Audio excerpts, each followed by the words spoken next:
Hey, Shalom family. When the Most High was speaking in the book of Hosea chapter 4, and he says that my people perish for lack of knowledge, what type of knowledge was it that he was speaking about? What type of knowledge was it that he was speaking about? Because we often quote that scripture to say, when we're talking about some kind of knowledge that we are attaching ourselves to in this world, whether it be, history or language or whatever the case may be, as we're reconnected to this knowledge, we often quote this scripture to say, my people perish for lack of knowledge. That's why you got to learn these things and know these things, which we are in a state where we need to know and understand things, right? But we don't want to get it twisted what the Most High was saying when he said that. Let's read Hosea chapter 4. It's verse 6 that says, my people have perished for lack of knowledge. Because you have rejected knowledge, I reject you from being priest for me. Since you have forgotten the Torah of your Elohim, I also forget your children. He says, since you have forgotten the Torah, the instructions, the teachings of your Elohim, you have forgotten him. You've forgotten his teachings, his ways. You are not operating out of the knowledge of who he is and what he desires us to walk in, right? If you go back up to the beginning of chapter 4, verse 1, it says, hear the word of Yahuwah, you children of Yisrael, for Yahuwah has a case against the inhabitants of the land. For there is no truth or loving commitment or kindness, in other translations, or knowledge of Elohim in the land. Okay, there's no, and he goes on to name all the things that are happening because of the lack of this. He says swearing and lying and murdering and stealing, committing adultery have increased, and bloodshed follows bloodshed, right? He said all these things are happening, and this is because there's a lack of knowledge, a lack of truth, of loving commitment, which means kindness, and a lack of the knowledge of Elohim. The people don't know me. The people don't know me and my character. The people don't know my kindness. They don't know my truth. The people have no understanding of me. So that in the fruit of this is that they're walking after the ways of the flesh, right? They're doing all of this wickedness because they don't know me, right? So it's not that there was no priesthood and that there was no people that were actually, supposed to be presenting what has already been revealed to them of Yah, but there was no one walking in it. Nobody walking with him. Nobody actually demonstrating these things in their midst, right? They had forsaken it, right? So my people have perished for lack of knowledge, okay? And because you have rejected knowledge, I reject you from being priest for me. Because how can you be a priest for me and represent me to the people when you're not representing me? You don't know me. You don't know me. You don't know my ways. So how can you be a priest for me and represent me to the people? You cannot if you don't know him. So my people perish for lack of knowledge of the Most High and his ways. That's the knowledge that we have to put at the center of all of our seeking and all of our in our diligence to be able to go after something. We want to make sure we're going after the knowledge that is leading to life, because in the garden we had the tree of life and we had the tree of the knowledge of good and evil. So there was a knowledge that Hawa, that Eve lusted after. There was a wisdom, there was a knowledge that she said, I can get something more. I can be like Elohim in the wrong way. Not in the way that he is presented through the way of life, but I can be like him and know in a way that he knows, right? She was deceived in her desire became impure, right? So we don't want our desire and what we're seeking to become impure, and we're seeking after knowledge and wisdom, not for the sake of knowing Yah, but for the sake of acquiring that for ourselves, and we put ourselves in the place of becoming haughty and prideful, right, and puffed up with knowledge, right, and instead of receiving the knowledge that edifies us, which is the knowledge of Yah and his ways, right, to seek to know him, right. So when we are in a place where we are seeking after the wrong type of knowledge. So if we don't have our desire, if we are not aware of what is the desire that's driving us in our hearts, we'll continue to lust after things. We're never going to be satisfied, right? I knew a sister one time that was flying all over the place to try to find the assembly that was teaching the thing that she wanted, that was teaching whatever it was. And the question that I proposed was, what is it that you're seeking that has you flying all over the place? What is it that you are seeking after? Ask, what is it that I'm desiring? And it ended up connecting to somewhere that was teaching a false gospel, right? Teaching false information, but it was something that nobody else was teaching. It was exclusive. It was, they were the only ones teaching this type of information. They, because it was false, but because this person wasn't sure of what they was seeking after, it appealed to them, right? So you have to know what it is that you're seeking after. Otherwise, you're gonna keep hungering. You're hungering for the wrong thing, right? So you have to allow the Most High to satisfy you, and to be satisfied in Him. Know what it is that you're seeking. And those of us who are seeking the Most High will find ourselves drawing nearer and leaning into the Messiah, leaning into the Son of the Most High. When He was walking with his disciples in John 14, one of His disciples asked Him, show us the Father. He's like, do you not know the Father? Have you not seen the Father? You've been with me all this time? Like, I'm in the Father and the Father is in me. If you've seen me, you've seen the Father. Right? Because that's who I've been revealing all this time. I'm showing you the ways of the Father, the character of the Father. This is what I'm here with you, walking with you, revealing unto you. Right? So the Messiah is revealing to us the way and the walk and the character of the Father, and we have to draw close to Him. But many in this walk don't want to draw close to Him. because He will show you a way that is contrary to our flesh. And our flesh wants to be fed, right? Our flesh is always trying to be fed. And there's a way that in this walk where we can be seeking after knowledge that is not taking us closer to the Most High YAH, but we're seeking after and learning. And it's something, it's like a notch on our belt. It's almost like, I got this notch, I got this knowledge, I have something that nobody else has. And then we get to striving with other people according to this knowledge that we've learned, where if we had learned the knowledge of YAH, we would know how to appropriate the actual knowledge that we have learned, because we have to learn knowledge in this world, right?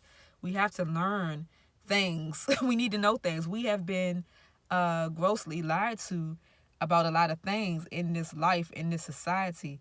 So yes, there are a lot of things that we need to unlearn, relearn, come to understand. There's a lot of things, that we don't know, right? So there's much to learn, there's much to understand, but if you don't come into understanding with the right motives and the right intentions and the right focus of taking on the mind of Messiah, taking on the character of YAH, taking on His ways and learning more of Him, coming more into Him. Like the Messiah said, the Father is in me and I am in Him.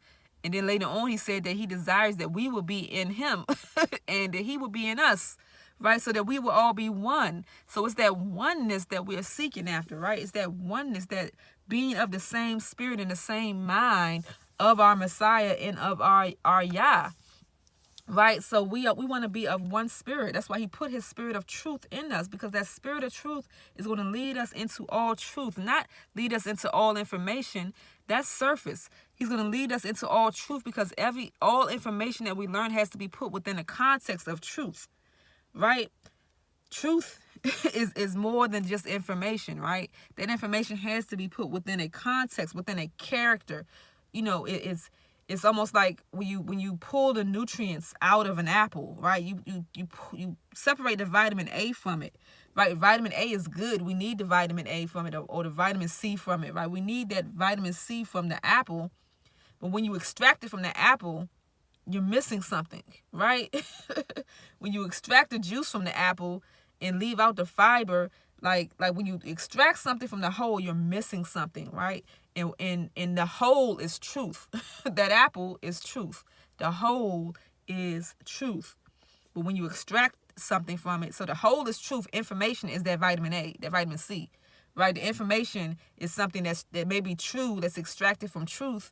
But if you just have that thing by itself, it's not sufficient for what is needed. So when you put it all together, now you have the whole. That's what truth is, that whole.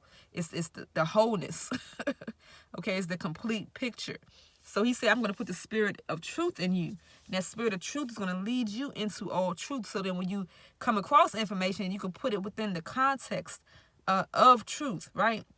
And that is done by the spirit, right? So we have to walk in the spirit and walk in his ways and know the fullness, the full counsel of YAH. Everything has to be placed into the full counsel of YAH. That's why you see so much madness and doctrine and fighting and striving going on amongst our people. We're divided amongst everything because we learn information, but then we don't take that information and apply it and put it within the context of the full and whole counsel of YAH.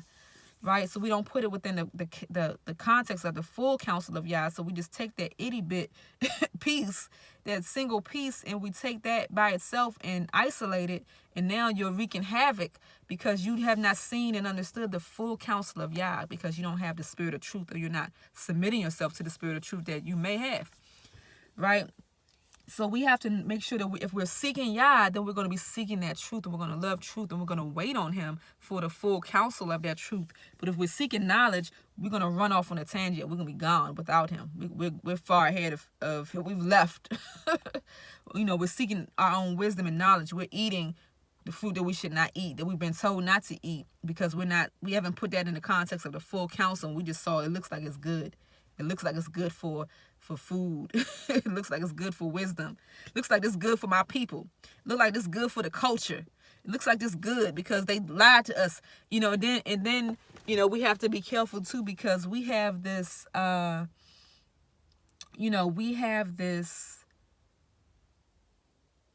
desire for truth because we have been traumatized, right? Being lied to. A lot of us coming to the understanding that we've been lied to about a lot of things has been almost a traumatic experience for a lot of people, right?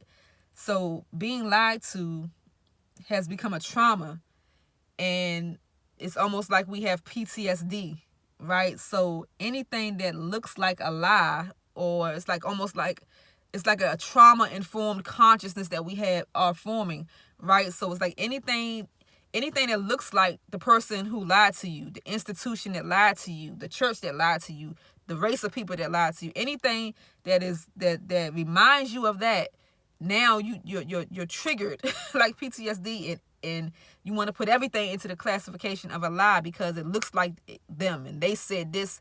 Anything that comes from that, is like you're triggered, instead of being spirit informed and led and able to discern through the spirit of truth and the spirit of counsel and wisdom, understanding, and the fear of YAH, and instead of being able to walk in that temperance and that patience and evaluate and examine those things through the mind of Mashiach, we're triggered, and everything that they say is wrong. And whoever brought truth to you, whoever brought that first inkling of truth to you, now you want to believe everything that somebody that looks like them says. This guy got on fringes. What he got to say? He's telling truth over there. Oh, this guy knows Hebrew. Oh, let me follow what he has to say, because he's telling the truth, because these are the people that reveal truth to me. So now everybody that looks like the people who revealed truth to you and delivered you from that first place of realizing that you're, in a lie, you want to believe everything that they say, right? You want to believe it. You're automatically open to people who look like them, sound like them, know the things that they know. People who can throw Torah scriptures at you. People who can throw, Hebrew at you. People who dress a certain way. People who are keeping a feast day. People who say Shabbat Shalom. People who keep the set. Like, you're automatically open to that, not realizing, that deception comes in every flavor and in every form and every fashion, right? And just as much as you were being lied to over here, you'll be lied to over there, right? Deception is amongst everyone who does not have pure motives, right?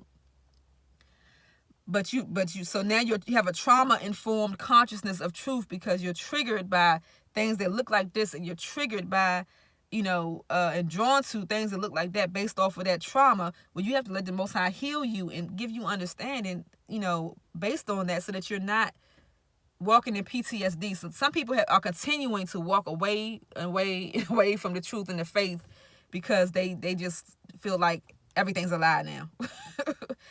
First, it started off with who we are as a people being a lie, and it started off as the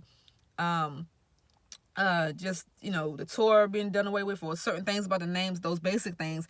It elevated to where the whole New Testament is a lie. It elevated to the Mashiach is a lie. It elevated to and then you stay in there for a little while. Then it elevates to, hey, the Torah is a lie too. Hey, this stuff older than the Torah. And then it elevates to, the whole Bible is a lie. I throw that away. Then it elevates to a different spirituality. Then eventually you're your own God, right? So it's going to keep going because of that initial trauma, right? That initial trauma reaction that you need to be healed from. You don't want trauma to inform your journey of truth. You don't want trauma to inform and direct your journey of truth. You want the spirit of truth to direct you in your spirit of truth. So you got to go back to what YAH was trying to reveal to you, and not how man or your flesh turned what YAH was revealing to you into a trauma for you, right?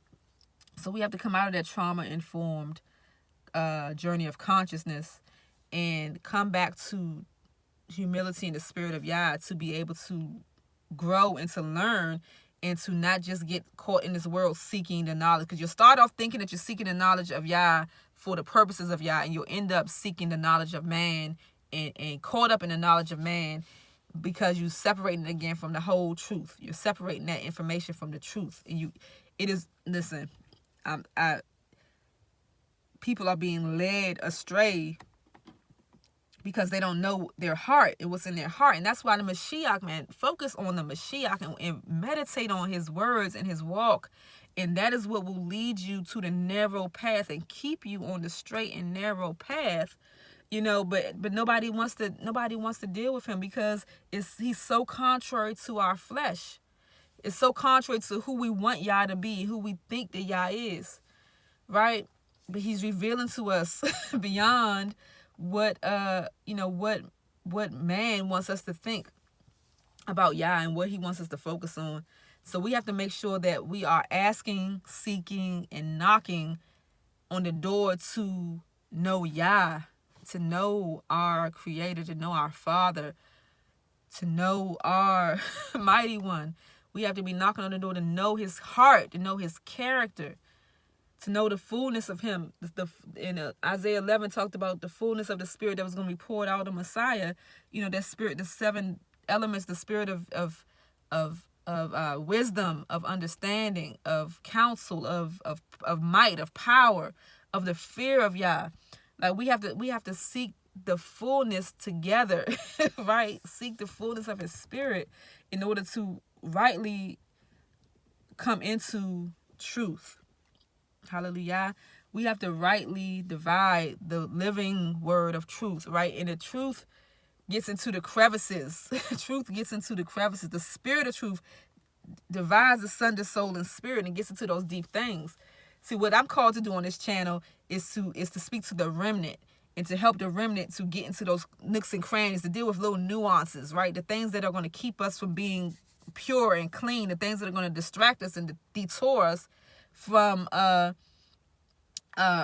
narrow path and have us over in our flesh and over in another spirit and over in all these things, and to bring us back to that narrow path and to draw attention to those nooks and crannies that we don't, that we're not taught typically to focus on, but we get pulled into this broad road, this broad path of teachings and thinkings and in ways that does not reflect and represent the mind of YAH that was revealed in the Torah, in the prophets, in the Mashiach.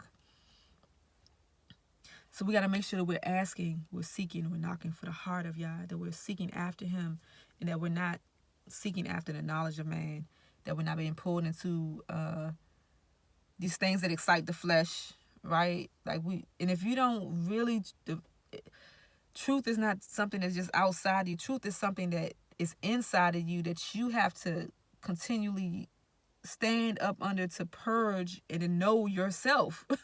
They was talking about know yourself. Well, knowing that I'm a Hebrew, that's not knowing myself, right? that's knowing a part of my identity, something very surface level. But knowing myself is knowing the proclivities of my flesh, knowing what's in my heart, knowing my wounds, knowing my desires, my needs, knowing the things that lead me to the left, knowing the things that lead me to the right, knowing my motives, knowing, my weaknesses, knowing my strengths, knowing my purpose, my calling, my gifts, knowing all these things about ourselves is what will help keep us grounded. Right, because the wind is blowing. He talks about us being blown away by every wind of doctrine. The wind is blowing. You go outside on a windy day, your hat gonna fly off if you ain't careful. You know what I'm saying? Your hair will be blown in the wind and you'll be looking crazy and all kinds of things. The wind is not something to take lightly. Don't think that you are so, you're so aware and so conscious that the wind ain't gonna blow you. The wind is gonna blow you. So that to not get blown away, you got to be anchored, right? So know yourself and know the mighty one, know his word, his truth, know his spirit, and develop that sensitivity to walk with his spirit, right? And make sure that what is driving you is a hunger and a thirst for righteousness, to know him, to know his ways, to be in his presence, to be like him, right? Let that be the hunger and thirst that's driving you, and not a hunger and a thirst for knowledge, not trying to be satisfied by knowledge, right? Because look, if you are hungry, it's a restaurant everywhere, right? Like if you drive up and down the street, there's a restaurant everywhere. And if you are, just hungry for food, you'll find food in lots of places. You got fast food places, you got restaurants. It's lots of food out there. Take your pick. Everybody will be offering you food. And if you just hungry, everything gonna smell good. This smells good. This smells good. You can stop anywhere.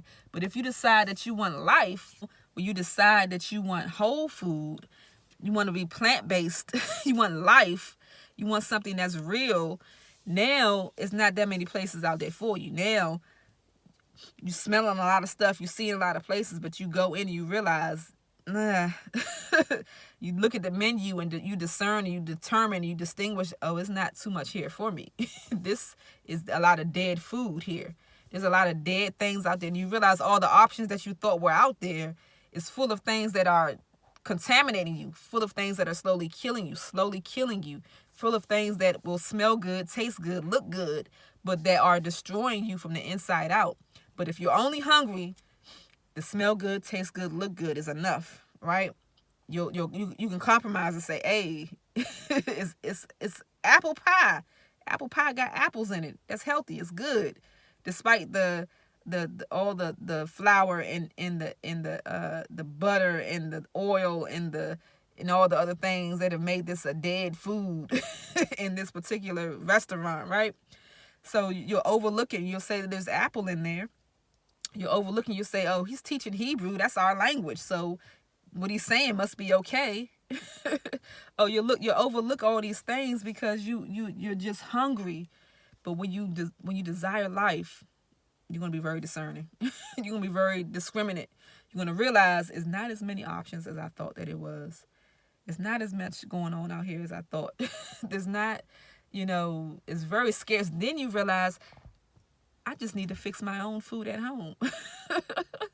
There's a place here. If I'm hungry, I can go over here and I can work that out. There's a place over there, but it's scattered here and there where I can go out and get what I need. But it's best for me to just go and gather my own groceries and to prepare a meal, right? It's best for me even to start growing my own stuff to prepare a meal. But it's a lot less that you're going to be drawn to, and it becomes a lot less attractive to you, right? You're going to be drawn to and attracted to a lot less. The scent is not going to be as pleasing when you're seeking after life. So we have to make sure that we are asking, seeking, and knocking, and that what we're asking, seeking, and knocking for is life, and not just information, not just a knowledge, not just, what sounds good, right? And I'm talking to the people of YAH. I'm not talking about the world. I'm not even dealing with things in the world. I'm dealing with things that are presenting itself as as righteous are presenting itself that way. Things that are in what is presenting itself to be truth, right? Within that, there's a narrow path, and then there's a broad way, right? Seek YAH, seek YAH, seek YAH, seek his voice, seek his ways, and cry out to hear and to know and to discern him. There's many voices, but his sheep will hear his voice, right? Keep waiting. Wait on YAH. Wait on YAH. Wait on YAH. Wait on YAH. His word is true. His word is pure. His word purifies. His word sanctifies. His truth sanctifies us. His truth doesn't puff us up. His truth sanctifies us, sets us apart. It cleanses us. We got to seek and love his truth. It's not about information. Information is a part of it, right? It's a part of it. I'm not speaking against learning knowledge and learning things, but you got to check your desires and your hunger and your motives and your source and let him lead you and guide you into all truth. Hallelujah. Shalom, shalom.